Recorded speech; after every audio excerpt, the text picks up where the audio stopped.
ஆதித்யா தர் இயக்கத்தில் ரன்வீர் சிங், மாதவன், சஞ்சய் தத், அர்ஜுன் ராம்பால், சாரா அர்ஜுன் உள்ளிட்ட பலர் நடிப்பில் உருவாகியுள்ள துரந்தர் 2 திரைப்படம் இந்தியாவில் இன்று தமிழ் உட்பட 5 மொழிகளில் மாலை 5 மணிக்கு மேல் ஸ்பெஷல் பிரீமியர் ஷோ வெளியாகும் என அறிவிக்கப்பட்டிருந்த நிலையில் தற்போது துரந்தர் 2 திரைப்படத்தின் பிரீமியர் ஷோக்கள் கேன்சல் செய்யப்பட்டுள்ளன. துரந்தர் திரைப்படம் கடந்த ஆண்டு டிசம்பர் மாதம் இந்தி மொழியில் மட்டும் வெளியானது. அப்படி இருந்தும் படம் 1000 கோடி பாக்ஸ் ஆபீஸை அடித்து நொறுக்கியது. துரந்தர் 2 படத்தை தமிழ், தெலுங்கு, ஹிந்தி உள்ளிட்ட மொழிகளில் ஜியோ ஸ்டுடியோஸ் இன்று உலகம் முழுவதும் பெய்டு பிரீமியர் ஷோ போட்டு ரிலீஸ் செய்ய திட்டமிட்டிருந்தது. இந்நிலையில் தற்போது படத்தின் 2ஆம் பாக கண்டென்ட் வந்து சேரவில்லை என்றும் கடைசி நேரத்தில் சில தொழில்நுட்ப பிரச்சனை ஏற்பட்டுள்ளதே இந்த தாமதத்திற்கு காரணம் என்கின்றனர்.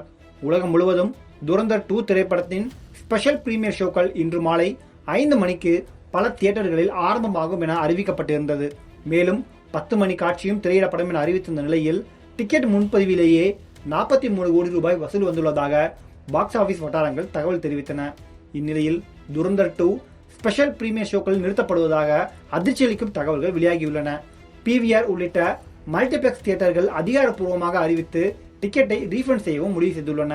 துரந்தர் 2 திரைப்படத்தின் ஹிந்தி வெர்ஷன் எந்த ஒரு பிரச்சனையுமின்றி இன்று மாலை வெளியாகும் என்றும், ஆனால் தமிழ், தெலுங்கு உள்ளிட்ட மற்ற பேன் இந்தியா மொழிகளுக்கான கண்டென்ட் இன்னும் சரியாக வந்து சேரவில்லை என்றும், அதன் காரணமாகவே திட்டமிட்டபடி படம் இன்று மாலை வெளியாகாது என்றும் மல்டிபிளெக்ஸ் தியேட்டர்கள் டிக்கெட் புக் செய்தவர்களுக்கான பணத்தை திருப்பித் தர முடிவு செய்துள்ளதாக தகவல்கள் வெளியாகி ரசிகர்களை பெரும் அப்செட் ஆக்கியுள்ளது. மேலும் துரந்தர் 2ஆம் பாகத்தை ரசிகர்கள் இந்தியில் பார்க்க வேண்டிய கட்டாயத்துக்கு தற்போது தள்ளப்பட்டுள்ளனர். தமிழ் மொழியில் நாளை, அதாவது மார்ச் 19ஆம் தேதி கூட துரந்தர் 2 வெளியாகுமா என்பது டவுட் தான் என தகவல்கள் வெளியாகி வருகின்றன.